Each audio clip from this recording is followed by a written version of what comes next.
গল্পের সেকাল একালে আপনাদেরকে স্বাগত।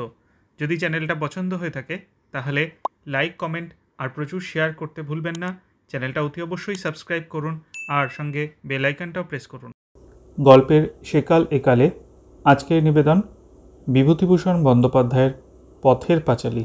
আজ প্রথম পর্ব। নিশ্চিন্দপুর গ্রামের একেবারে উত্তর প্রান্তে হরিহর রায়ের ক্ষুদ্র কোঠাবাড়ি। হরিহর সাধারণ অবস্থার গৃহস্থ। পৈতৃক আমলের সামান্য জমিজমার আয় ও দু চার ঘর শিষ্যসেবকের বার্ষিকী প্রণামীর বন্দোবস্ত হইতে সাদাসিধাভাবে সংসার চালাইয়া থাকে। পূর্বদিন ছিল একাদশী। হরিহরের দুঃসম্পর্কীয় দিদি ইন্দির ঠাকুরুন সকালবেলা ঘরের দাওয়ায় বসিয়া চাল ভাজার গুঁড়া জলখাবার খাইতেছে। হরিহরের 6 বৎসরের মেয়েটি চুপ করিয়া পাশে বসিয়া আছে ও পাত্র হইতে তুলিবার পর হইতে মুখে পুরিবার পূর্ব পর্যন্ত প্রতিমুঠা ভাজার গুঁড়ার গতি অত্যন্ত করুণভাবে লক্ষ্য করিতেছে এবং মাঝে মাঝে ক্রমশূন্যায়মান কাঁসার জাম্বাটির দিকে হতাশভাবে চাহিতেছে। দু একবার কি বলি করিয়াও যেন বলিতে পারিল না।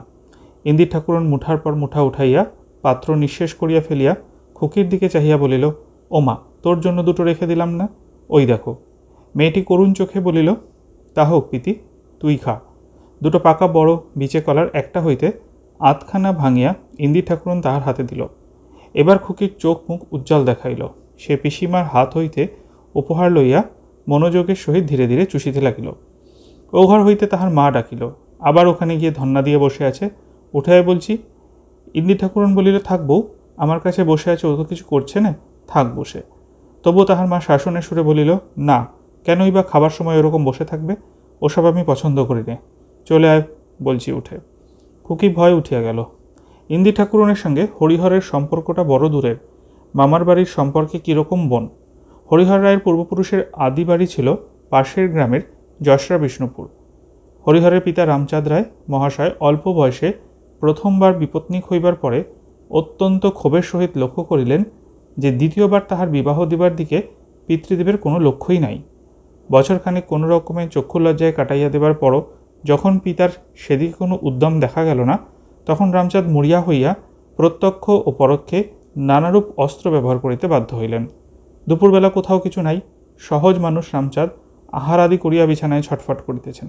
কেহ নিকটে বসিয়া কি হইয়াছে জানাতে চাইলে রামচাঁদ সুর ধরিতেন, তাহার আর কে আছে, কেই বা তাহাকে দেখিবে, এখন তাহার মাথা ধরিলেই বা কি, ইত্যাদি। ফলে এই নিশ্চিন্দপুর গ্রামে রামচাঁদের দ্বিতীয় পক্ষের বিবাহ হয় এবং বিবাহের অল্পদিন পরে পিতৃদেবের মৃত্যু হইলে যশরার বিষ্ণুপুরের বাস উঠাইয়া রামচাঁদ স্থায়ীভাবে এখানেই বসবাস শুরু করেন। ইহা তাহার অল্প বয়সের কথা। রামচাঁদ এই গ্রামে আসিবার পর শ্বশুরের যত্নে টোলে সংস্কৃত পড়িতে আরম্ভ করেন এবং কালে এই অঞ্চলের মধ্যে ভালো পণ্ডিত হইয়া উঠিয়াছিলেন। তবে কোনো বিষয়কর্ম কোনোদিন তিনি করেন নাই। করার উপযুক্ত তিনি ছিলেন কিনা সে বিষয়ে ঘোরতর সন্দেহের কারণ আছে। বৎসরের মধ্যে 9 মাস তাহার স্ত্রীপুত্র শ্বশুরবাড়িতেই থাকিত।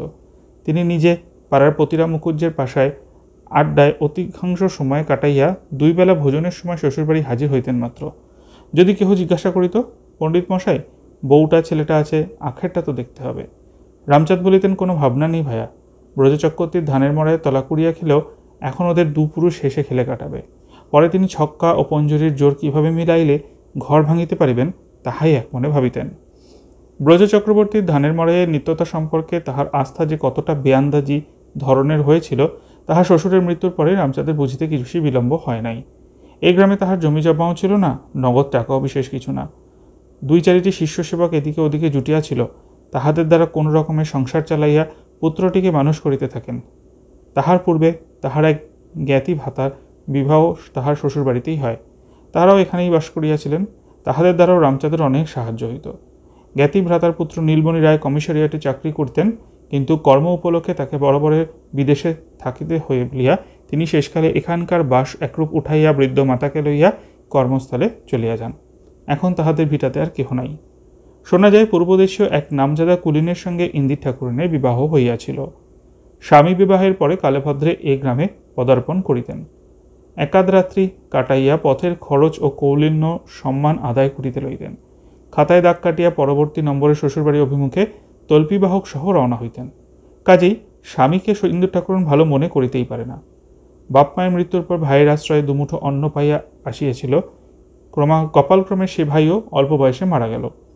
হরিহরের পিতা রামচাঁদ অল্প পরেই এই ভিটাতে বাড়ি তুলিলেন এবং সেই সময় হইতেই ইন্দির ঠাকুরানের এ সংসারে প্রথম প্রবেশ। সে সকল আজিকার কথা নয়। তাহার পর অনেক দিন চলে গিয়াছে। শাঁখারি পুকুরের নাল ফুলের বংশের পর বংশ কত আসিয়াছে, চলিয়া গিয়াছে। চক্রবর্তীদের ফাঁকা মাঠে সীতানাথ মুখুজ্জে নতুন কলমের বাগান বসাইল। সেসব গাছ আবার বুড়া হইতে চলিল। কত ভিটায় নতুন গৃহস্থ বসিল, কত জনশূন্য হইয়া গেল।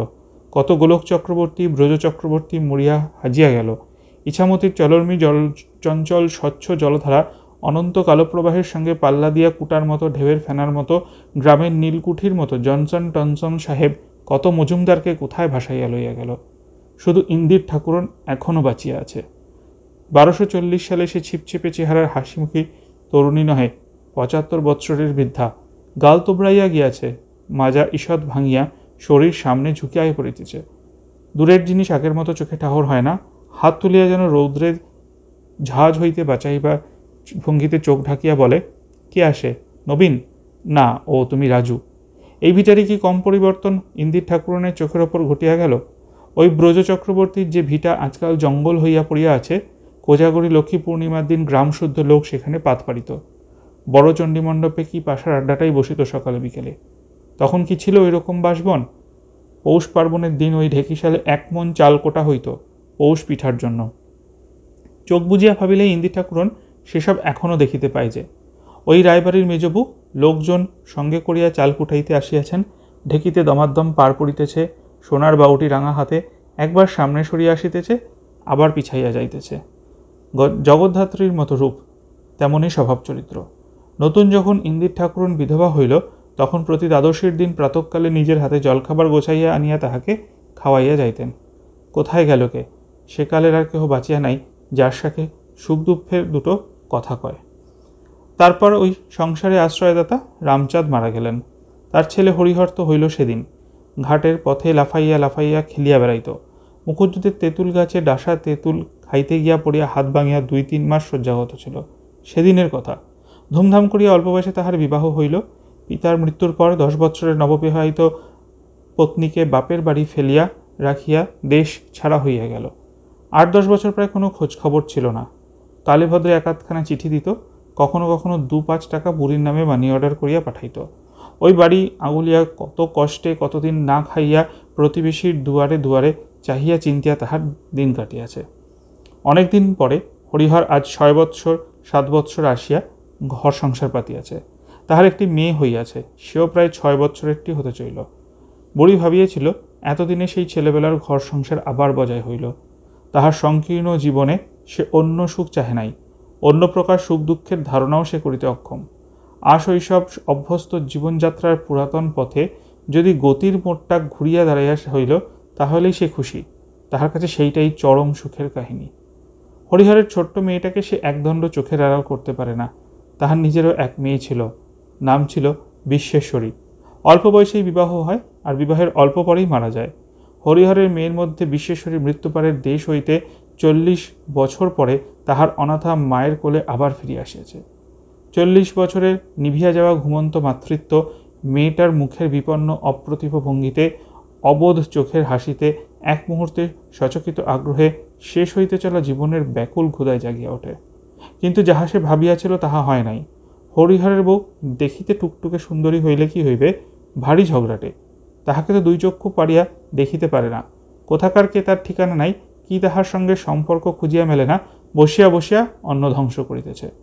সে খুঁটিনাটি লইয়া বুড়ির সঙ্গে দুবেলা ঝগড়া বাঁধায়। অনেকটা ঝগড়া চলিবার পর বুড়ি একটা নিজস্ব পিতলের ঘটি কাখে ও ডাহানাতে একটা কাপড়ের পুটলি ঝুলাইয়া বলিত, চললাম নতুন বউ, আর যদি কখনো বাড়িতে মারাই তবে আমার। বাড়ি হইতে বাহির হইয়া গিয়া বুড়ি মনের দুঃখে বাঁশবাগানে সারাদিন বসিয়া কাটাইত। বৈকালের দিকে সন্ধান পাইয়া হরিহরের ছোট মেয়েটা তাহার কাছে গিয়া আঁচল ধরিয়া টানাটানি আরম্ভ করিত। ওঠ পিতিমা, মাকে বলবো, আল তোকে বকবে না, আয় পিতিমা। তাহার হাত ধরিয়া সন্ধ্যার অন্ধকারে বুড়ি বাড়ি ফিরিত। সর্বজয়া মুখ ফিরাইয়া বলিত, ওই এলেন, যাবেন আর কোথায়? যাবার কি আর চুলো আছে এই ছাড়া? তেজটুকু আছে এদিকে 16 আনা। এরকম উহারা বাড়ি আসিয়া বৎসর খানেকের মধ্যে আরম্ভ হইয়াছে। বহুবার হইয়া গিয়াছে এবং মাঝে মাঝেই প্রায়ই হয়। হরিহরের পূর্বের ভিটা খড়ের ঘরখানি অনেকদিন মেরামতি অবস্থায় পড়িয়া আছে। এই ঘরটাতেই বুড়ি থাকে। একটা বাঁশের আলনায় খান 2 ময়লা ছেঁড়া থান, ছেঁড়া জায়গাটা 2 প্রান্ত একসঙ্গে করিয়া গেরো বাঁধা।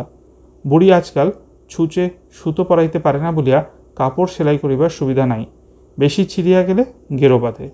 একপাশে একখানা ছেঁড়া মাদুর ও কতগুলো ছেঁড়া কাঁথা, একটা পুটুলিতে রাজ্যে ছেঁড়া কাপড় বাঁধা। মনে হয় কাঁথা বুনিমার উপকরণ স্বরূপ সেগুলি বহুদিন হইতে সযত্নে সঞ্চিত আছে, কখনো দরকার হয় নাই। বর্তমানে দরকার হইলেও কাঁথা বুনিমার মতো চোখের তেজ আর নাই, তবুও সেগুলি পরম যত্নে তোলা থাকে।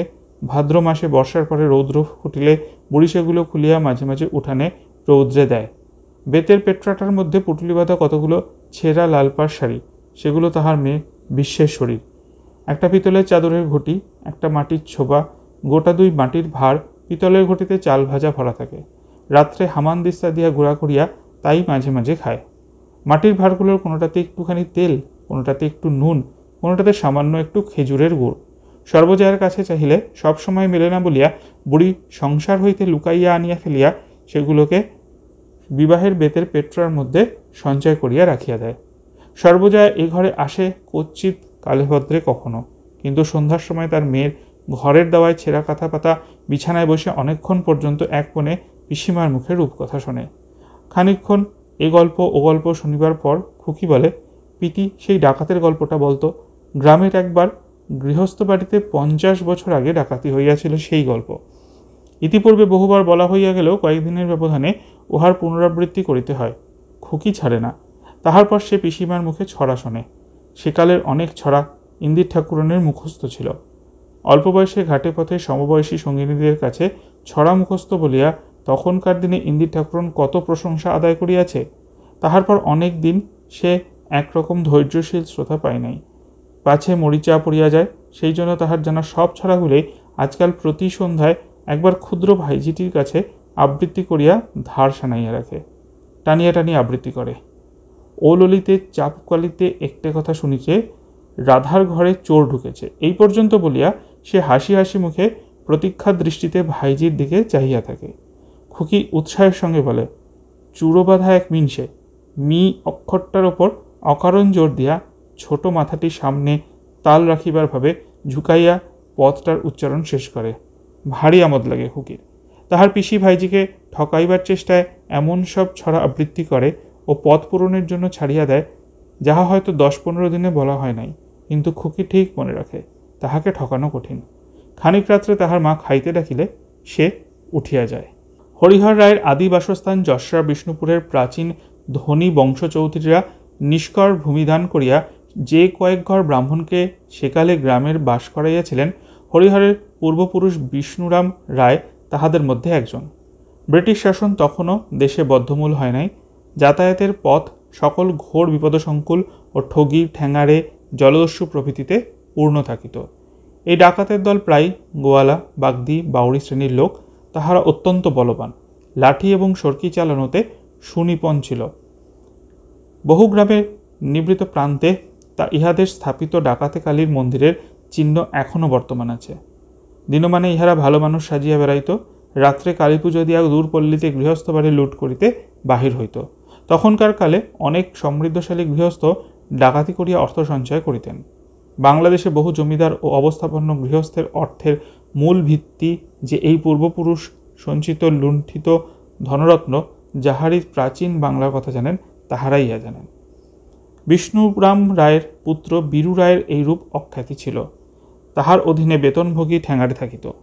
নিশ্চিন্দপুর গ্রামের উত্তরে যে কাঁচা সড়ক ওদিকে চুয়াডাঙ্গা হইতে আসিয়া নবাবগঞ্জ হইয়া টাকি চলিয়া গেছে, ওই সড়কের ধারে দিগন্ত বিস্তৃত বিশাল সোনাডাঙ্গার মাঠের মধ্যে ঠাকুরজি পুকুর নামক সেকালকার এক বড় পুকুরের ধারে ছিল ঠ্যাঙাড়েদের আড্ডা। পুকুরের ধারে প্রকাণ্ড বটগাছের তালে তাহারা লুকাইয়া থাকিত এবং নিরীহ পথিককে মারিয়া তাহার যথাসর্বস্ব অপহরণ করিত। ঠ্যাঙাড়েদের কার্যপ্রণালী ছিল অদ্ভুত ধরনের। পথ চলতি লোকের মাথায় লাঠির আঘাত করিয়া আগেই তাহাকে মারিয়া ফেলিতে হইবে, তবে তাহার কাছে অর্থন্বেষণ করিত। মারিয়া ফেলিবার পর এরূপও ঘটনা বিচিত্র ছিল না যে দেখা গেল নিহত ব্যক্তির কাছে সিকি পয়সাও নাই। পুকুরের মধ্যে লাশ গুজিয়া রাখিয়া ঠ্যাঙাড়েরা পরবর্তী শিকারের উপর দিয়া এই বৃথা শ্রমটুকু পোষাইয়া লইবার আশায় নিরীহ মুখে পুকুর পাড়ের গাছতলায় ফিরিয়া যাইত। গ্রামের উত্তরে এই বিশাল মাঠের মধ্যে সেই বটগাছ আজও আছে। সড়কের ধারের একটা অপেক্ষাকৃত নিম্ন ভূমিকে আজও ঠাকুরজি পুকুর বলে। পুকুরের বিশেষ চিহ্ন নাই, 14 আনা ভরাট হইয়া গিয়াছে। ধান আবাদ করিবার সময় চাষিদের লাঙলের ফলে সেই নাবাল জমিটুকুও হইতে আজও মাঝে মাঝে নরমুণ্ড উঠিয়া থাকে। শোনা যায় পূর্বদেশীয় এক বৃদ্ধ ব্রাহ্মণ বালক পুত্রকে সঙ্গে করিয়া কালীগঞ্জ অঞ্চল হইতে টাকি শ্রীপুরের ওদিকে নিজের দেশে ফিরিতেছিলেন। সময়টা কার্তিক মাসের শেষ। কন্যার বিবাহের অর্থ সংগ্রহের জন্য ব্রাহ্মণ বিদেশে বাহির হইয়াছিলেন। সঙ্গে কিছু অর্থ ও জিনিসপত্র ছিল। হরিদাসপুরে বাজারে চটিতে রন্ধন আহারাদি সারিয়া যখন তাহারা দুপুরে কিছু পরে পুনরায় পথে বাহির হইয়া পড়িলেন, ইচ্ছা রহিল যে সম্মুখে 5 ক্রোশ দূরের নবাবগঞ্জ বাজারের চটিতে রাত্রি যাপন করিবেন। পথের বিপদ তাহাদের অবিদিত ছিল না, কিন্তু আন্দাজ করিতে কিরূপ ভুল হইয়াছিল। কার্তিক মাসের ছোট দিন নবাবগঞ্জের বাজারে পৌঁছাবার অনেক পূর্বে সোনাডাঙ্গা মাঠের মধ্যে সূর্যকে ডুবো ডুবো দেখিয়া তাহারা দ্রুত পদে হাঁটিতে শুরু করিলেন। কিন্তু ঠাকুরজি পুকুরের কাছে আসিতেই তাহারা ঠ্যাঙাড়েদের হাতে পড়েন। দস্যুরা প্রথমে ব্রাহ্মণের মাথায় এক ঘা লাঠি বসাইয়া দিতেই তিনি প্রাণভয় চিৎকার করিতে করিতে পথ ছাড়িয়া মাঠের দিকে ছুটিলেন। ছেলেও বাবার পিছন পিছন ছুটিল। কিন্তু একজন বৃদ্ধ ঠ্যাঙাড়েদের সঙ্গে কতক্ষণ দৌড় দিলে, পাল্লা দেবে। অল্প পরেই তাহারা আসিয়া শিকারের নাগাল ধরিয়া ঘেরাও করিয়া ফেলিল। নিরুপায় ব্রাহ্মণ নাকি প্রস্তাব করেন যে তাহাকে মারা হয় ক্ষতি নাই, কিন্তু তাহার পুত্রের জীবনদান, বংশের একমাত্র পুত্র পিণ্ডলোপ ইত্যাদি। ঘটনাক্রমে বীরুরায়ও নাকি সেদিনের দলের মধ্যে স্বয়ং উপস্থিত ছিলেন। ব্রাহ্মণ বলিয়া চিনিতে পারিয়া প্রাণভয়ার্ত বৃদ্ধ তাহার হাতে পায়ে পড়িয়া অন্তত পুত্রটির প্রাণরক্ষার জন্য বহু কাকুতি মিনতি করেন। কিন্তু সরল ব্রাহ্মণ বুঝেন নাই তাহার বংশের পিণ্ডলোপের আশঙ্কায় অপরের মাথা ব্যথা হইবার কারণ নয়, বরং তাহাদিকে ছাড়িয়া দিলে ঠ্যাঙাড়ে দলের অন্যরূপ আশঙ্কার কারণ আছে। সন্ধ্যার অন্ধকারে হতভাগ্য পিতাপুত্রের মৃতদেহ একসঙ্গে ঠান্ডা হেমন্ত রাতে ঠাকুরজি পুকুরের জলে টোকোপানা ও শ্যামাঘামের ঘাসের মধ্যে পুতিয়া ফেলিবার ব্যবস্থা করিয়া বীরুরায় বাটি চলিয়া আসিলেন। এই ঘটনার বেশি দিন পরে নয়, ঠিক পরবৎসর পুজোর সময় বাংলাত 1238 সাল বীরুরায় সপরিবারে নৌকাযোগে তাহার শ্বশুরবাড়ি হলুদবেড়ে হইতে ফিরিতেছিলেন। নকিপুরের নিচের কোনো বড় নোনা গাং পার হইয়া মধুমতিতে পড়িবার পর 2 দিনের জোয়ার খাইয়া তবে আসিয়া দক্ষিণ শ্রীপুরের কাছে ইছামতিতে পড়িতে হইত। সেখান হইতে আর দিন চারেকের পথ আসিলেই স্বগ্রাম। সারাদিন বাহিয়া আসিয়া অপরাহ্নে টাকির ঘাটে নৌকা লাগিল। বাড়িতে পূজা হইত। টাকির বাজার হইতে পূজার দ্রব্যাদি কিনিয়া রাত্রিতে সেখানে অবস্থান করিবার পর প্রত্যুষে নৌকা ছাড়িয়া সকলে দেশের দিকে রওনা হইলেন। দিন 2 পরে সন্ধ্যার দিকে ধবলচিতের বড় খাল ও ইছামতির মোহনায় একটা নির্জন চরে জোয়ারের অপেক্ষায় নৌকা লাগাইয়া রন্ধনের জোগাড় হইতে লাগিল। বড় চর, মাঝে মাঝে কাশঝোপ ছাড়া অন্য গাছপালা নেই। এক স্থানে মাঝিরা ও অন্য স্থানে বীরুরায় স্ত্রী রন্ধন চড়াইয়াছিলেন। সকলেরই মন প্রফুল্ল। 2 দিন পরে দেশে পৌঁছানো যাবে, বিশেষত পূজা নিকটে, সে আনন্দ তো আছেই। জ্যোৎস্না উঠিয়াছিল, নোনাগাঙের জল চকচক করিতেছিল। হু হু হাওয়ায় চরের কাশফুলের রাশি আকাশ, জ্যোৎস্না, মোহনার জল একাকার করিয়া উড়িতেছিল। হঠাৎ কিসের শব্দ শুনিয়া 2-1 মাঝি রন্ধন ছাড়িয়া উঠিয়া দাঁড়াইয়া চারদিকে চাহিয়া দেখিতে লাগিল। কাশঝোপের আড়ালে যেন একটা ছটফট ফুটফাট শব্দ, একটা ভয়ার্থ কণ্ঠ, একবার অস্ফুট চিৎকার করিয়া উঠিয়াই তখনই থামিয়া যাইবার শব্দ। কৌতূহলী মাঝিরা ব্যাপার কি দেখিবার জন্য কাশঝোপের আড়ালটা পার হইতে না হইতে কি যেন একটা হুড়ুম করিয়া চর হইতে জলে গিয়া ডুব দিল। চরে সেদিকটা জনহীন, কিন্তু কাহারও কিছু চোখে পড়িল না। কি ব্যাপার ঘটিছে, কি হইল বুঝিবার পূর্বেই বাকি দাড়ি মাঝি সেখানে আসিয়াও পৌঁছাল। গোলমাল ছুটিয়া বীরুরায় আসিলেন। তাহার চাকর আসিল। বীরুরায়ের একমাত্র পুত্র নৌকাতে ছিল। সে কই? জানা গেল রন্ধনের বিলম্ব দেখিয়া সে খানিকক্ষণ আগে জ্যোৎস্নার চরের মধ্যে বেড়াইতে বাহির হইয়াছিল। দাড়ি মাঝিদের মুখ শুকাইয়া গেল। এদেশের নোনাগাংসমূহের অভিজ্ঞতা তাহারা বুঝিতে পারিল। কাশবনের আড়ালে বালির চরে বৃহৎ কুমির শুইয়া ওত পাতিয়াছিল। ডাঙা হইতে বীরুরায়ের পুত্রকে লইয়া গিয়াছে। তাহার পর যাহা হওয়ার তাহাই হইল। নৌকার লগি লইয়া এদিকে ওদিকে খোঁজাখুঁজি করা হইল। নৌকা ছাড়িয়া মাঝ নদীতে গভীর রাত্র পর্যন্ত সকলে সন্ধান করিয়া বেড়াইল। তাহার পর কান্নাকাটি, হাত পা ছোড়াছুড়ি।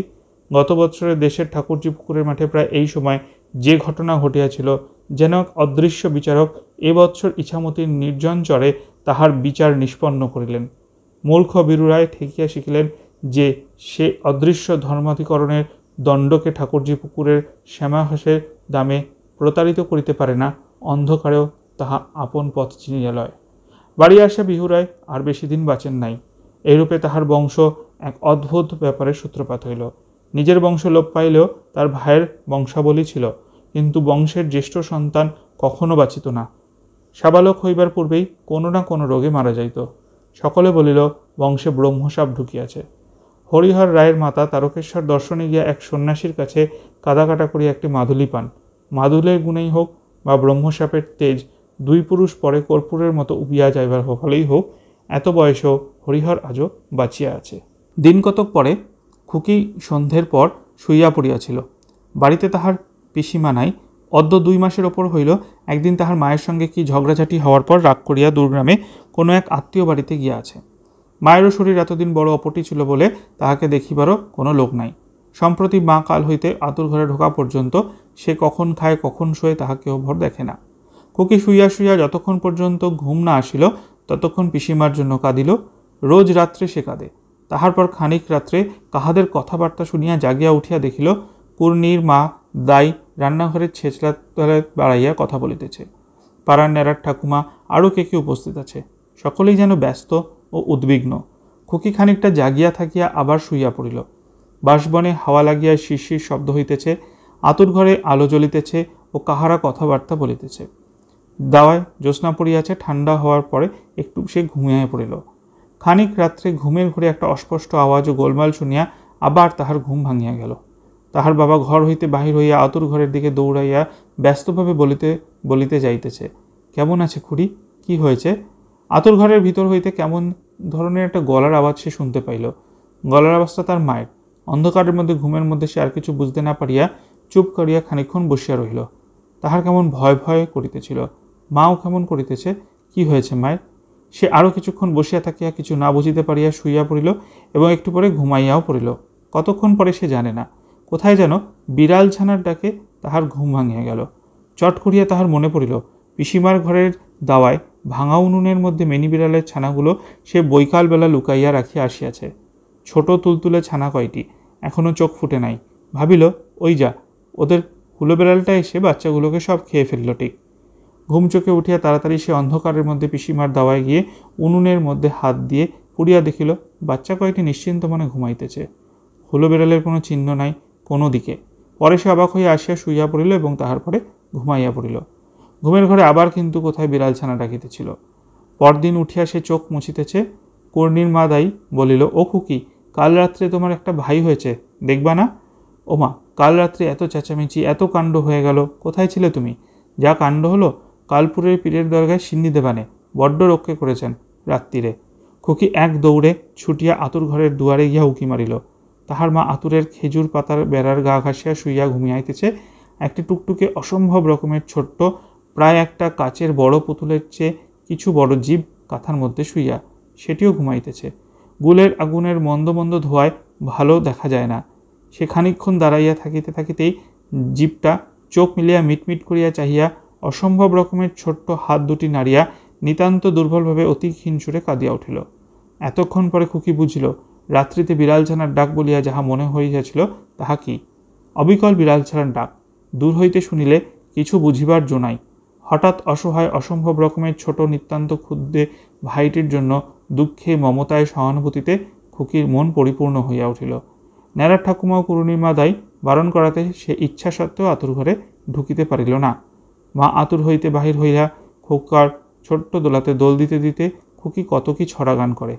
সঙ্গে সঙ্গে কত সন্ধ্যা দিনের কথা, পিসিমার কথা মনে আসিয়া তাহার চোখে জলে ভিজে যায়। এরকমের কত ছড়া যে পিসিমা বলিত। খোকা দেখিতে পাড়ার লোক ভাঙিয়া আসে। সকলে দেখিয়া বলে ঘর আলো করা খোকা হয়েছে। কি মাথায় চুল, কি রং, বলা বলি করিতে করিতে দেয় কি হাসি দেখিছ নদী। খুকি কেবল ভাবে তাহার পিসিমা একবার যদি আসিয়া দেখিত। সবাই দেখিতেছে, আর তাদের পিসিমাই কোথায় গেল চলিয়া, আর কখনো ফিরিয়া আসিবে না।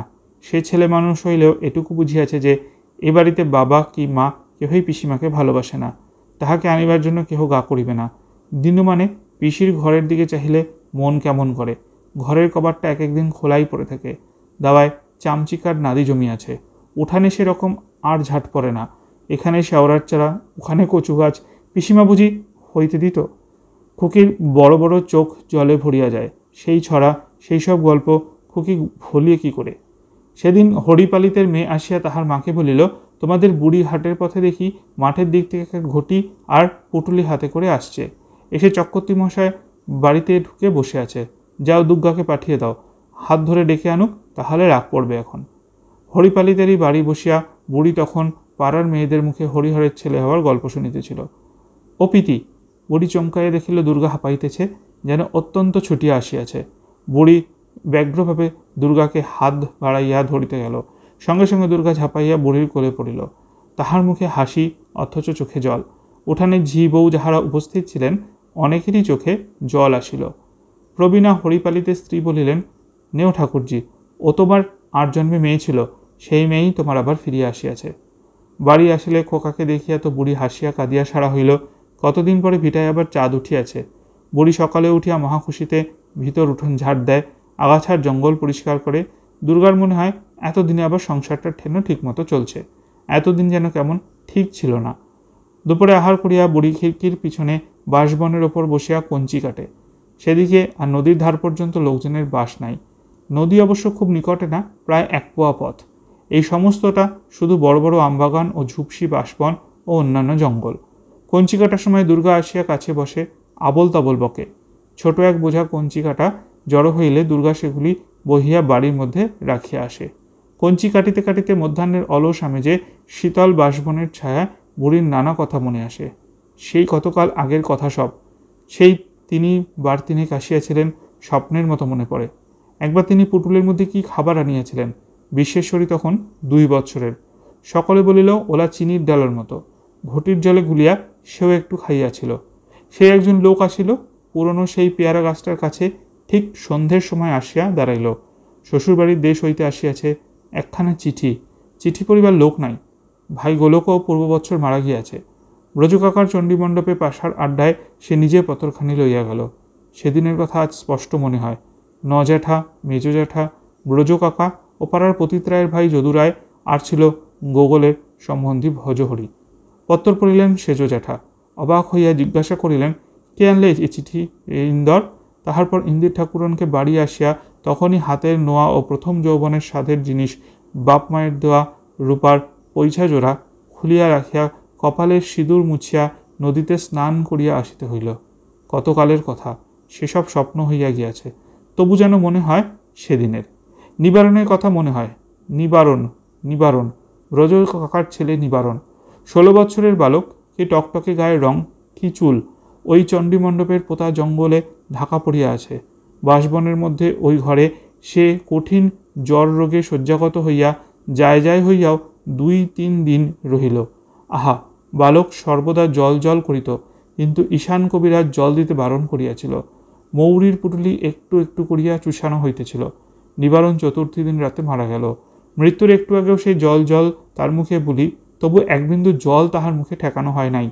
সেই ছেলে মারা যাওয়ার পরে 5 দিনের মধ্যে বড় খুকির মুখে কেউ জল দেওয়াইতে পারে নাই। 5 দিন পর ভাসুর রামচাঁদ চক্রবর্তী নিজে ভাতৃবধূর ঘরে গিয়া হাত জোর করিয়া বলিলেন, তুই চলে গেলে আমার কি দশা হবে? এ বুড়ো বয়সে কোথায় যাব মা? বড় খুকি বনিয়াদি ধনী পরিখরের মেয়ে ছিলেন। জগদ্ধাত্রীর মতো রূপ, অমন রূপসী বধূ এ অঞ্চলে ছিল না। স্বামীর পাদদক না খাইয়া কোনোক্ষণ জল খায় নাই। সেকালের গৃহিণী রন্ধন করিয়া আত্মীয় পরিজনকে খাওয়াইয়া নিজে 3য় প্রহরে সামান্য আহার করিতেন। দান ধ্যানে অন্ন বিতরণে ছিলেন সাক্ষাৎ অন্নপূর্ণা। লোককে রাধিয়া খাওয়াইতে বড় ভালোবাসিতেন। তাই ভাসুরের কথায় মনের কোমল স্থানে বুঝি ঘা লাগিল। তাহার পর তিনি উঠিয়াছিলেন ও জলগ্রহণ করিয়াছিলেন বটে, কিন্তু বেশি দিন বাঁচেন নাই। পুত্রের মৃত্যুর 1.5 বৎসরের মধ্যে তিনিও পুত্রের অনুসরণ করেন। একটু জল দে মা, এতটুকু দে, জল খেতে নেই। ছি বাবা, কবরেজ মশাই যে বারণ করেছেন, জল খায় না। এতটুকু দে, 1 ঢোক খাই মা, পায়ে পড়ি। দুপুরের পাখাপাখালির ডাকে সুদূর 50 বছরের পার হইতে বাঁশের মর্মর শব্দ কানে ভাসিয়া আসিল। খুকি বলে, পিতি তোর ঘুম লেগেছে, আয় শুবি চল। হাতের দাখানা রাখিয়া বুড়ি বলে, ওই দেখো আবার পোড়া ঝিমুনি ধরেছে, অবলায় আর এখন শোবো না মা, এগুলো সাঙ্গ করে রাখি। নিয়ে আয় দেখি ওই বড় আগালটা। খোকা প্রায় 10 মাসের হইল। দেখিতে রোগা রোগা গড়ন, অসম্ভব রকমের ছোট্ট মুখখানি। নিচের মাড়িতে মাত্র 2খানি দাঁত উঠিয়াছে।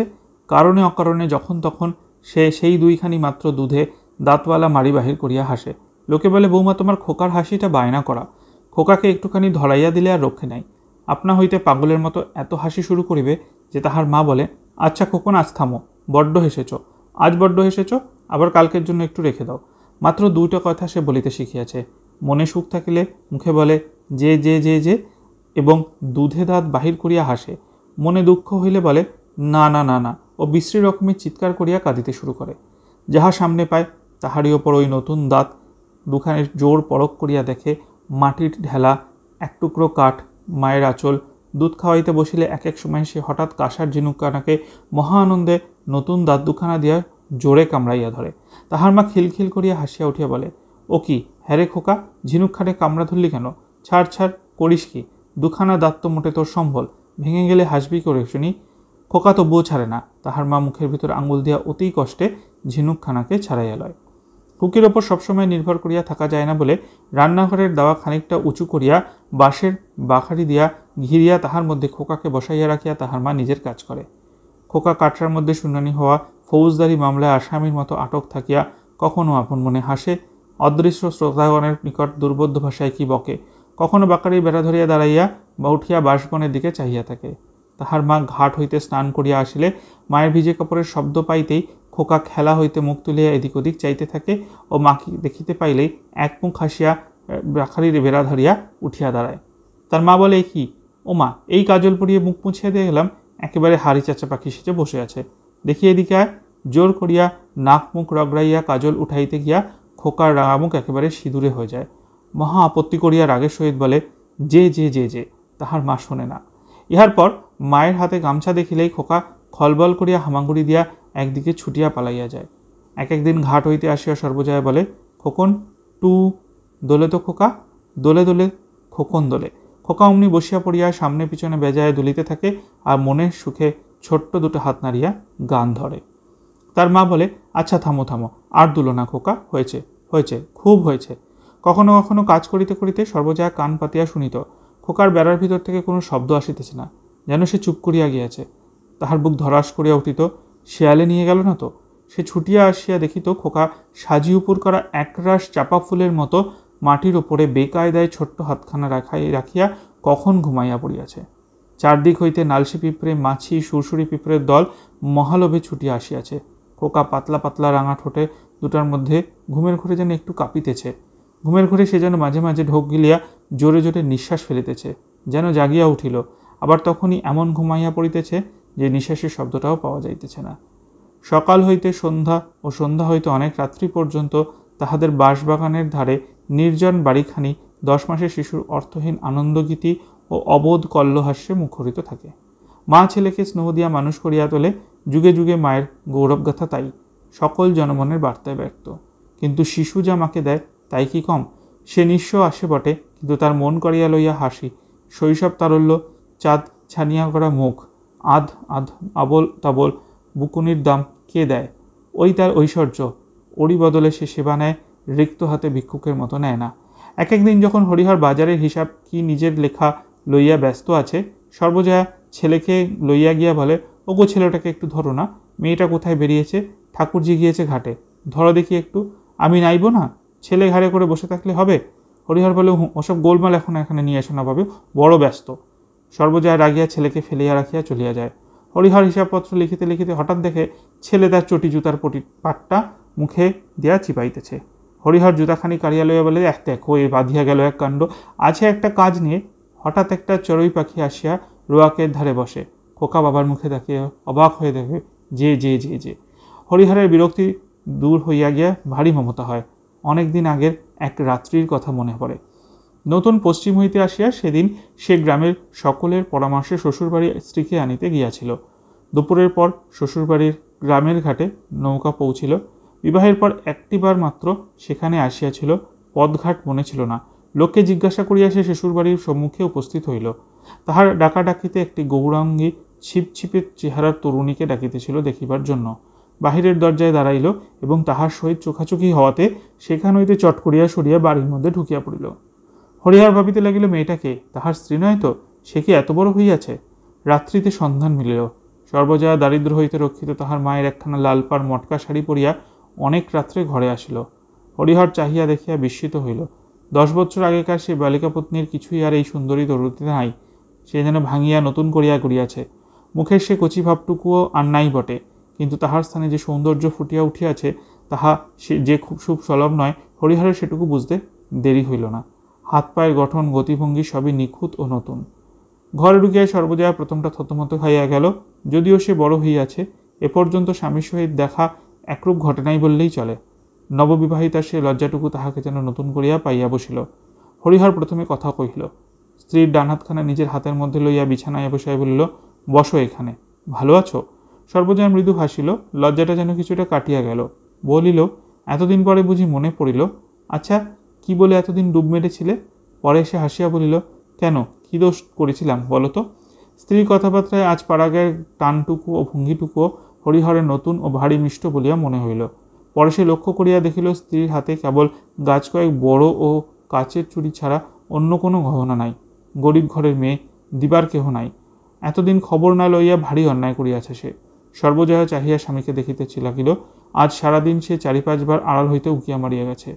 স্বাস্থ্যময় যৌবন হরিহরের সুগঠিত শরীরের প্রতি অঙ্গে যে বীরের ভঙ্গি আনিয়া গিয়াছে, তাহা বাংলাদেশের পল্লীতে সচরাচর চোখে পড়ে না।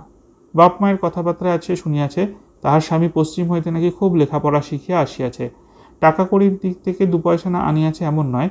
এতদিনে তাহার দুঃখ ঘুচিল। ভগবান বোধহয় এতদিনে মুখ তুলিয়া চাহিয়াছেন। সকলেই বলিত স্বামী তার সন্ন্যাসী হইয়া গিয়াছে, আর কখনোই ফিরবে না। মনে প্রাণে এই কথা বিশ্বাস না করিলেও স্বামীর পুনরাগমন এতকাল তাহার কাছে দুরাশার মতোই ঠেকিয়াছে। কত রাত্রি দুশ্চিন্তায় জাগিয়া কাটাইয়াছে। গ্রামের বিবাহ উপনয়নের উৎসবে ভালো মতো যোগ দিতে পারে নাই। সকলেই যাহা বলে, গায়ে পড়িয়া সহানুভূতি জানায়।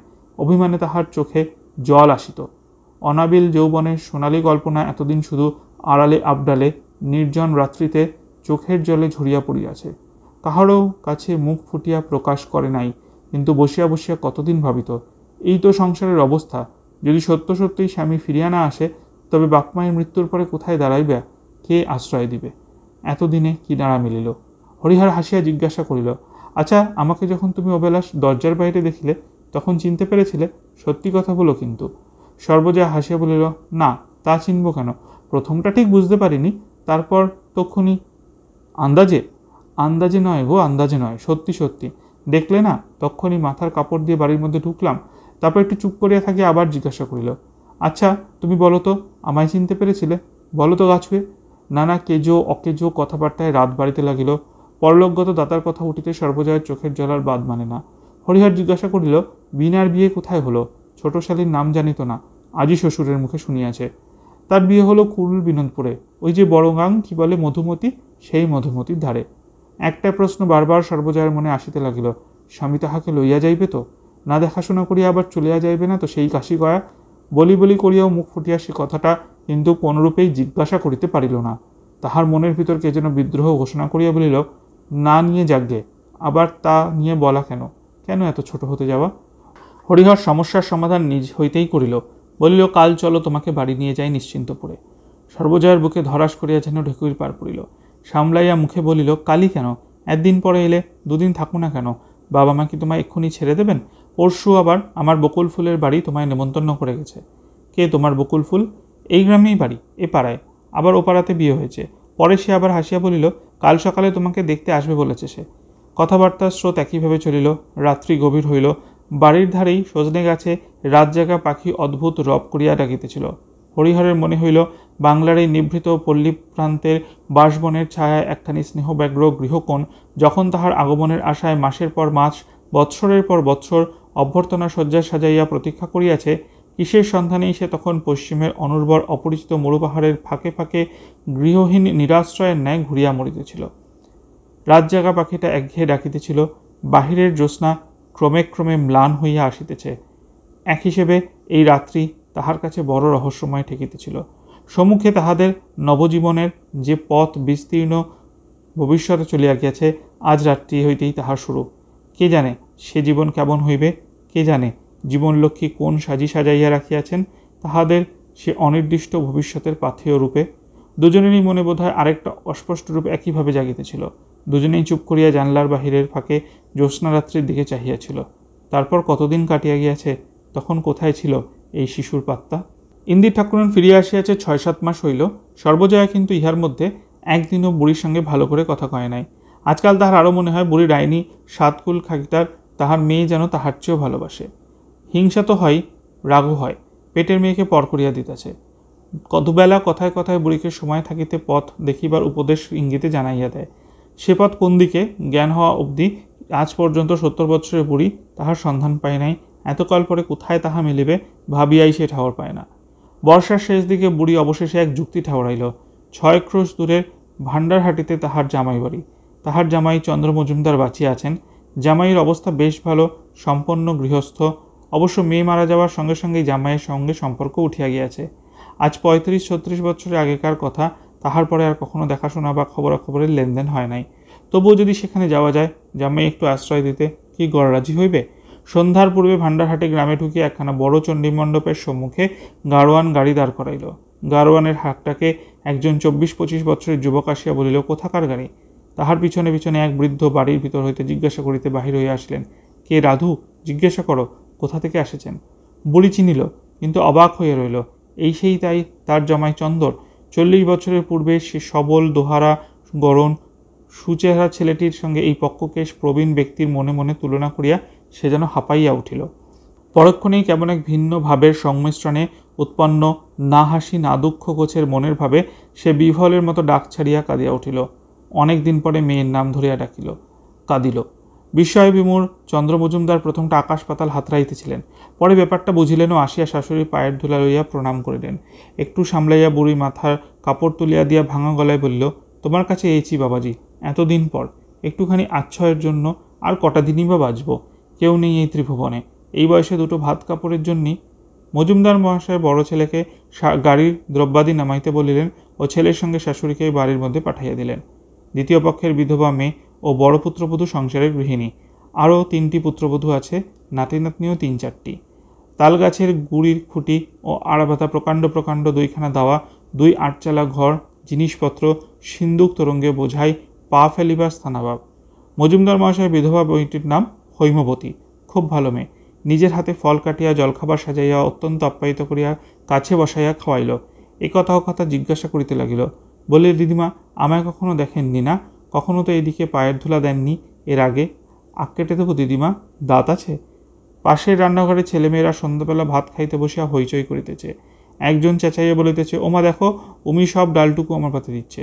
পুত্রবধূ চেঁচাইতেছে, ওর কাছে খেতে বসছিস কেন? রোজ বলছি না আলাদা বসবি? এই উমি, বড্ড বার হয়েছে তোর। কিন্তু 10-12 দিন কাটিয়া গেলে বুড়ির সব কেমন যেন নতুন নতুন ঠেকিতে লাগিল। তেমনই স্বস্তি পাওয়া যায় না। নতুন ধরনের ঘরদোর, নতুন পথঘাট, নতুনভাবে গৃহস্থলী। কেমন যেন মনে হয় না এ ঠিক তার নিজের নয়, সব পর। প্রতিদিন সন্ধ্যার সময় মনে পড়িত নিরিবিলি দাওয়া আর খুকি খোকার মুখ। দিন কয়েক পরে বুড়ি যাইবার জন্য ছটফট করিতে লাগিল। এখানে আর মন টেকে না। কর্তার প্রথম পক্ষে শাশুড়ির এই আকস্মিক আবির্ভাব ও তাহার মতলব শুনিয়া বাড়ির বহরদু প্রথমতেই একটু অসন্তুষ্ট ছিলেন। অন্তর্ধানে খুশি ছাড়া অখুশি হইলেন না। চন্দ্র মজুমদারের ইচ্ছা কী ছিল ভগবান জানে, কিন্তু বড় ছেলে ও বড় প্রভুত্ব ভয়ে সে কিছু বলিতে পারিলেন না। অনেক দিন পরে আবার নিজের ঘরের দাওয়ায় দুর্গাকে কাছে লইয়া, খোকাকে কাছে লইয়া বসিয়া জ্যোৎস্নাপরা নারিকেল শাখার মৃদু কম্পন দেখিতে দেখিতে সুখে বুড়ির ঘুমের আমেজ আসে। খুকি প্রথমে ভারী অভিমান করিয়াছিল, কথা কহে না, কাছে আসবে না। নানা কথায় সান্ত্বনা দিবার পর আজকাল ভাব হইয়াছে। বুড়ি ভাইজির মাথায় আদর করিয়া হাত বুলাইয়া বলে, বেশ লাল একজোড়া ঢেরি ঝুমকো হয় না, দিব্যি মানায়।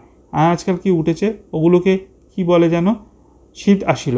বুড়ি ওপাড়ার গাঙ্গুলি বাড়ি গিয়া বুড়া রামনাথ গাঙ্গুলি মশাইয়ের কাছে বলিল, ও রাম, জার পড়ল বড্ড আবার। তা গায়ে একখানা বস্তর এমন নেই যে সকালে সন্ধে একটু মুড়িসুড়ি দিয়ে বসি, তা আমায় যদি একখানা। রাম গাঙ্গুলি বলিল, আচ্ছা দিদি, একদিন এসো। এ মাসটা হবে না, ও মাসটা বরং দেখব। বহুদিন যাবৎ হাঁটাহাঁটি ঘোরাঘুরির পর একদিন কুষ্টিয়ার রাঙাছিটের সুতি চাদর একখানা বাহির করে হাতে দিয়া বলিলেন, এই নাও দিদি, ভারী গরম জিনিস, 9.5 আনা দাম। এর চেয়ে ভালো জিনিস আর নবাবগঞ্জে পাওয়া যায় না। বুধবার এনে রেখেছি, দেখো না খুলে। বুড়ির তখনও বিশ্বাসই হইতেছিল না। আহ্লাদে একখানা গাল হাসিয়া সে সেখানাকে খুলিয়া গায়ে জড়াইয়া বলিল, দিব্যি কেমন ওম, মোটা সোটা দিব্যি কাপড়। দাদা, বেঁচে থাকো। কানাই বলাই বেঁচে থাকুক, অক্ষয় প্রমাই হোক। কাঙাল গরিবকে কেউ দেয় না।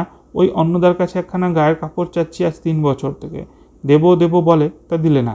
শখটা মিটিয়ে নি, কটা দিনই আর বাঁচব।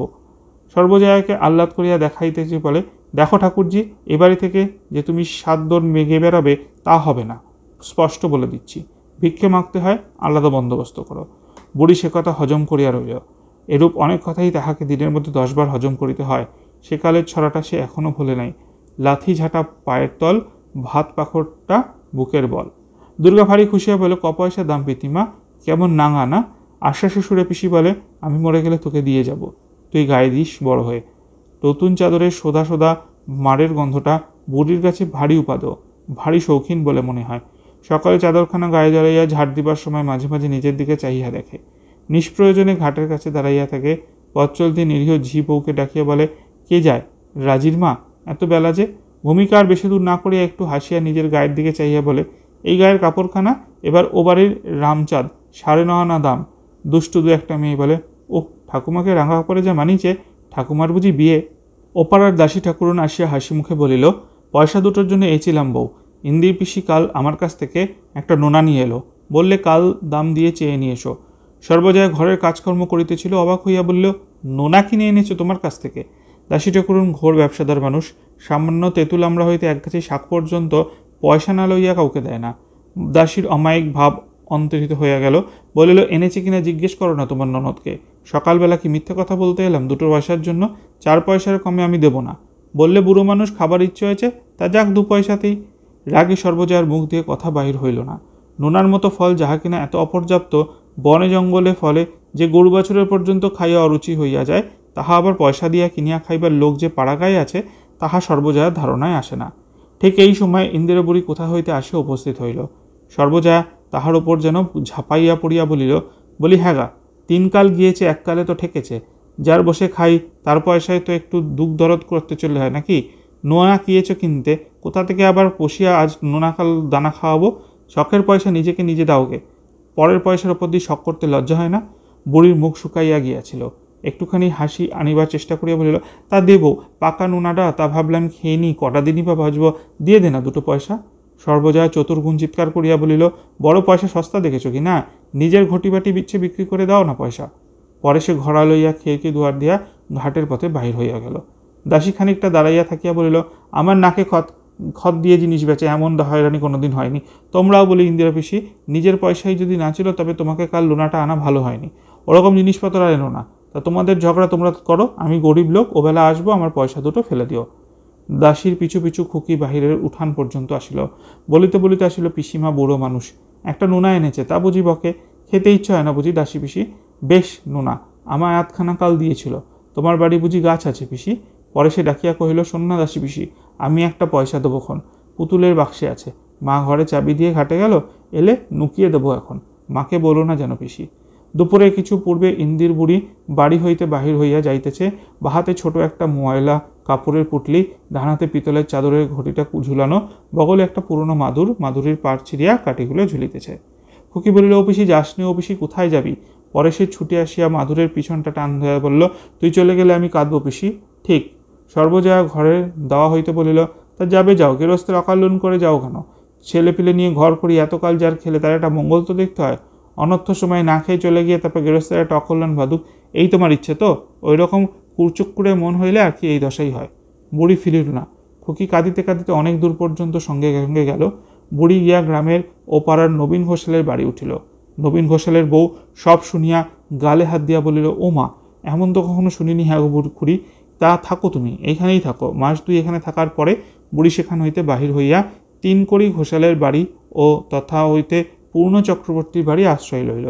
প্রত্যেক বাড়িতেই প্রথম আপ্যায়নের হৃদ্যতাটুকু কিছুদিনের পরে উবিয়া যাওয়া বাড়ির লোক নানা রকম বিরক্তি প্রকাশ করিত, পরামর্শ দিত, ঝগড়া যেটাই মিলাইয়া ফেলো, বাড়ি ফিরিয়া যাও। বুড়ি আরও 2-1টা বাড়ি ঘুরিল। সবসময় তাহার ভরসা ছিল বাড়ি হইতে আর কেহ নয়, অন্তত হরিহর ডাকিয়া পাঠাইবে। কিন্তু 3 মাস হইয়া গেল, কেহই আগ্রহ করিয়া আসিল না। দুর্গাও আসে না। বুড়ি জানে ওপাড়া হইতে এপাড়া অনেক দূর, ছোট মেয়ে এত দূর আসতে পারে না। সে আশায় আশায় ওপাড়ায় একবার গেল, খুকির সঙ্গে দেখা হইল না। 12 মাস লোকের বাড়ি আশ্রয় হয় না। পূবপাড়ার চিনতে গয়লানির চালা ঘরখানি পড়িয়াছিল। মাস 2 পরে সকলে মিলিয়া সেই ঘরখানি বুড়ির জন্য ঠিক করিয়া দিল এবং ঠিক করিল পাড়া হইতে সকলে কিছু কিছু সাহায্য করিবে। ঘরখান নিতান্ত ছোট, ছিটে বেড়ার দেওয়াল, পাড়া হইতে দূরে একটা বাসবনের মধ্যে। লোকের মুখে শুনিত সর্বজয়া নাকি বলিছে যে তেজ দেখুক 5 জনে, এবারই আর হবে না। আমার বাচ্চাদের মুখের দিকে যে তাকাইনি তাকে আর আমাদেরকে মাথা গলাতে হবে না, ভাগাড়ে পড়ু মৌকে। যাহাদের সাহায্য করিবার কথা ছিল তাহারা প্রথম দিন কয়েক খুব উৎসাহের সঙ্গে যোগাইল। ক্রমে ক্রমে তাহাদেরও আগ্রহ কমিয়া গেল। বুড়ি ভাবে, কেন সেদিন অত রাগ করে চলে এলাম? বউ বারণ করলো, খুকি কত কাঁদলো, হাত ধরে টানাটানি করলো, নিজের ওপর অত্যন্ত দুঃখে চোখের জলে 2 তোবড়ানো গাল ভাসিয়া যায়। বলে শেষ গালটায় এত দুঃখ ছিল অদৃষ্টে, আর যদি মেয়েটাও থাকতো। চৈত্র মাসের সংক্রান্তি, সারাদিন বড় রৌদ্রের তেজ ছিল। সন্ধ্যার সময় একটু বাতাস বহিতেছে, গোসাইপাড়ার চরকের ঢাক এখনও বাজিতেছে, মেলা এখনও শেষ হয় নাই। রৌদ্রে এ বাড়ি ও বাড়ি ঘুরিয়া ও দুর্ভাবয় বা বুড়ির বাড়ি রোজ সন্ধ্যের পরে একটু একটু জ্বর হয়। সে রোদে মাদুর পাতিয়ায় চুপ করিয়া শুইয়া আছে, মাথার কাছে একটা ভারে জল, পিতলের চাদরের ঘটিটা ইতিমধ্যেই 4 আনায় বাধা দিয়া চাল কেনা হইয়াছে। জ্বরের তৃষ্ণায় মাঝে মাঝে একটু একটু করে জল মাটির ভার হইতে খাইতেছে। পিসিমা! বুড়ি কাঁথা ফেলিয়া লাফাইয়া উঠিল। দাওয়ায় পৈঠায় খুকি উঠিতেছে, পিছনে তাহাদের পাড়ার বিহারী চক্রবর্তীর মেয়ে রাজি। খুকির পরনে ফর্সা কাপড়, আঁচলের প্রান্তে কী সব পোটলা পুটলি বাঁধা। বুড়ির মুখ দিয়ে বেশি কথা বাহির হইল না। প্রবল আগ্রহে সে শীর্ণ হাত বাড়াইয়া তাহাকেও জরাতপ্ত করিয়া বুকে ঝরাইয়া ধরিল। বলিসনি কাউকে পিসি, কেউ যেন টের না পায়। চড়ক দেখে সন্ধ্যাবেলা চুপি চুপি এলাম, রাজিও এলো আমার সঙ্গে। চড়কে মেলা থেকে এই দেখ তোর জন্য কী সব এনেছি। খুকি পুটলি খুলল। মুরকি পিসিমা, তোর জন্য 2 পয়সার মুরকি, 2টো কদমা, খোকার জন্য একটা কাঠের পুতুল। বুড়ি ভালো করে উঠিয়া বসিল, জিনিসগুলো নাড়িতে নাড়িতে বলিল, দেখি দেখি ও আমার মানিক, কত জিনিস এনেছে দেখো। রাজরানী হও, গরিব পিসির ওপর এত দয়া। দেখি খোকার কাঠের পুতুলটা, বাহ দিব্যি পুতুল কটা। পয়সা কত নিল? 1 যোগ কথাবার্তার পরে খুকি বলল, পিসি তোর যে গা বড্ড গরম, সমস্ত দিন দৌড়ে বেড়ায়, এই রকমটা হয়েছে, তাই বলি একটু শুয়ে থাকি। ছেলে মানুষ হইলেও দুর্গা পিসিমার রৌদ্রে ঘুরিবার কারণ বুঝিল। দুঃখে ও অনাহারে শীর্ণ পিসিমার গায়ে সে সস্নেহে হাত বুলাইয়া বলিল, তুই অবশ্যই করে বাড়ি যাস, সন্ধ্যাবেলা গল্প শুনিতে পাই না কিছু, কাল যাবি কেমন? বুড়ি আনন্দে উচ্ছ্বসিত হইয়া বলিল, বউ বুঝি তোকে বলে দিয়েছে আজ? রাজি বলিল, খুড়িমা তো কিছু বলে দেয়নি, ওকে তো ওখানে খুড়িমা আসতেই দেয় না, আমরা বললে বকে। তবে তুমি যেও পিসিমা, তুমি একটুখানি বলো, তাহলে খুড়িমা আর কিছু বলবে না। খুকি বলল, কাল তুই যাস পিসি, মা কিছু বলবে না। তাহলে এখন বাড়ি যাই পিসি, কাউকে যেন বলিস নে, কাল সকালে ঠিক যাস কিন্তু। সকালে উঠিয়া বুড়ি দেখিল শরীরটা একটু হালকা। একটু বেলা হইলে ছোট পুটলিতে ছেঁড়া খোড়া জামা কাপড় 2খানা ময়লা গামছা বাঁধিয়া বুড়ি বাড়ির দিকে চলিল। পথে গোপী বৈষ্ণবের বউ বলিল, দিদি ঠাকুরন বুঝি বাড়ি যাচ্ছ? বৌদিদির রাগ চলে গিয়েছে বুঝি? বুড়ি একগাল হাসিল, বলিল, কাল দুর্গা যে সন্ধ্যেবেলা ডাকতে এসেছিল, কত কাঁদলে, বললে মা বলেছে চপিসির বাড়ি চ। আমি তো বললাম আজ তুই যা, সকালবেলাটা হোক, আমি বাড়ি গিয়ে উঠব। মেয়ের আমার কত কান্না, যেতে কি চায়, তাই সকালে যাচ্ছি। বুড়ি বাড়ি ঢুকিয়া দেখিল বাড়িতে কেউ নাই। কাল সারা রাত জ্বর ভোগের পর এতটা পথ রৌদ্রে আসিয়া দুর্বল শরীরে বোধহয় অবসন্ন হইয়া পড়িয়াছিল। পুটুলিটা নামাইয়া সে নিজের ঘরের দাওয়ায় পৈঠায় বসিয়া পড়িল। একটু পরেই খিড়কি দৌড় ঠেলিয়া সর্বজয়া স্নান করিয়া নদী হইতে ফিরিল। এদিকে চোখ পড়িলে বুড়িকে বসিয়া থাকিতে দেখিয়া সে বিস্ময়ে নির্বাক হইয়া একটুখানি দাঁড়াইল। বুড়ি হাসিয়া বলিল, ও বউ, ভালো আছিস? এই এলাম একদিন পর, তোদের ছেড়ে আর কোথায় যাব এই বয়সে, তাই বলি। সর্বজয়া আগাইয়া আসিয়া বলিল, তুমি এবারই কি মনে করে? তার ভাবভঙ্গি ও গলার স্বরে বুড়ির হাসিবার উৎসাহ আর হইল না। সর্বজয়া কথার উত্তর না দিয়াই বলিল, এই বাড়ি আর তোমার জায়গা কিছুতেই হবে না, সে তোমাকে আমি সেদিনই বলে দিয়েছি, ফের কেন মুখে এঁচো? বুড়ি কাঠের মতো হইয়া গেল, মুখ দিয়ে আর তার কোনো কথা বাহির হয় না। পরে সে হঠাৎ একেবারে কাঁদিয়া বলিল, ও বউ, অমন করিয়া বলিস না, একটুখানি ঠাই দে আমারে। কোথায় যাব? আর শেষকালটা বল দেখিনি। তবু এই ভিটে মাটিতে নাও, আর ভিটের দোহাই দিতে হবে না। ভিটের কল্যাণ তো ভেবে তোমার তো ঘুম নেই, যাও এক্ষুনি বিদহ, নইলে আমি অনর্থ বানাবো। ব্যাপার এরূপ দাঁড়াইবে বুদ্ধি বোধহয় প্রত্যাশা করে নাই। জলমগ্ন ব্যক্তি যেমন ডুবিয়া যাইবার সময় যাহা পায় তাহাই আঁকড়াইয়া বাঁচিতে চায়, বুড়ি সেইরূপ মুঠা আঁকড়াইয়া আশ্রয় খুঁজিতে লক্ষ্যহীনভাবে এদিক ওদিক চাহিল। আজ তাহার কেমন যেন মনে হইল, বহুদিনের আশ্রয় সত্য সত্যই তাহার পায়ের তলা হইতে সরিয়া যাইতেছে, আর তাহাকে ধরিয়া রাখিবার উপায় নাই। সর্বজয়া বলিল, যাও যাও, আর বসে থেকো না ঠাকুরজি, বেলা হয়ে যাচ্ছে, আবার কাজকর্ম আছে, তোমার এখানে কোনো জায়গা কোনো রকমে আমি দিতে পারবো না। বুড়ি পুটলি লইয়া অতি কষ্টে আবার উঠিল। বাড়ির দরজার কাছে যাইতে তাহার নজর পড়িল, তাহার উঠান ঝাটের ঝাঁটা ঝাপটা গাছটা পাঁচিলের কোণে ঠেস দেওয়া আছে। আজ 3-4 মাস তাহাতে কেউ হাত দেয় নাই। এই ভিটার ঘাসটুকু, কত যত্নে পোতা লেবু গাছটা, এই নিতান্ত প্রিয় ঝাঁটা গাছটা, খুকি খোকা ব্রজপিসের ভিটা তার 70 বছরের জীবনে এসব ছাড়া সে আর কিছুই জানে না, বুঝেও নাই। চিরকালের মতো আজ তাহারা দূরে সরিয়া গিয়াছে। সজনেতলা দিয়া পুটলি হইতে যাওয়ার সময় রায়বাড়ির গিন্নি বলিল, ঠাকুমা ফিরে যাচ্ছ কোথায়? বাড়ি যাবে না? উত্তর না বলে বলিল, ঠাকুমা বোধহয় আজকাল কানের মাথা একেবারে খেয়েছে। বৈকালে ওই পাড়া হইতে কে এসে বলিল, মা ঠাকুরন, তোমাদের বুড়ি বোধহয় মরে যাচ্ছে। পালিতদের গোলার কাছে দুপুর থেকে শুয়ে আছে, রোদ্দুরে ফিরে যাচ্ছিল আর যেতে পারেনি। একবার গিয়ে দেখে এসো, দাদা ঠাকুর বাড়ি নেই, একবার পাঠিয়ে দাও না। পালিতদের বড় মাচার তলায় গোলার পাশে ইন্দি ঠাকুর মরিতেছিল, এ কথা সত্য। হরিহর বাড়ি হইতে ফিরিয়া আসিয়া তাহার গা কেমন করে, রৌদ্রে আর আটকাইতে না পারিয়া এইখানেই শুইয়া পড়ে। পালিতেরা চণ্ডীমণ্ডপে তুলিয়া রাখিয়াছিল। বুকে পিঠে তেল মালিশ, পাখার বাতাস সব করিবার পরে বেশি বেলায় অবস্থা খারাপ বুঝিয়া নামাইয়া রাখিয়াছে। পালিত পাড়ার অনেকেই ঘিরিয়া ধরেছে। কেউ বলিতেছে রোদ্দুরে বেরোলেই বা কেন, সোজা রোদ্দুরটা পড়েছে আজ। কেউ বলিতেছে এখনই সামলে উঠবে, এখনই ভিমরি লেগেছে বোধহয়। বিশু পালিত বলিল, ভিড়মি নয়, বুড়ি আর বাঁচবে না। হরিজ্যাঠা বোধহয় বাড়ি নেই, খবর তো দেওয়া হয়েছে, কিন্তু এতদূর আসে কে? শুনিতে পাইয়া দিনু চক্রবর্তীর বড় ছেলে ফণি ব্যাপারটা কি দেখিতে আসিল। সকলে বলিল, দাও দাদা ঠাকুর, ভাগ্যিস এসে পড়েছে, একটুখানি গঙ্গা জল দাও দেখি। দেখো কি কাণ্ড, বামন পারে না কিছু একটু মুখে জল দেয়। ফণি হাতের বইচি কাঠের লাঠিটা বিশু পালিতের হাতে দিয়া বুড়ির মুখের কাছে বসিল। কুশি করিয়া গঙ্গা জল লইয়া ডাক দিল, ও পিসিমা। বুড়ি চোখ পিলিয়া ফেল ফেল করিয়া মুখের দিকে চাহিয়াই রহিল। তাহার মুখে কোনো উত্তর শোনা গেল না। ফণি আবার ডাকিল, কেমন আছেন পিসিমা? শরীর কি অসুখ মনে হচ্ছে? পরে সে গঙ্গা জলটুকু মুখে ঢালিয়া দিল। জল কিন্তু মুখের ভিতর গেল না। বিশুপালিত বলিল, আরেকবার দাও দাদা ঠাকুর।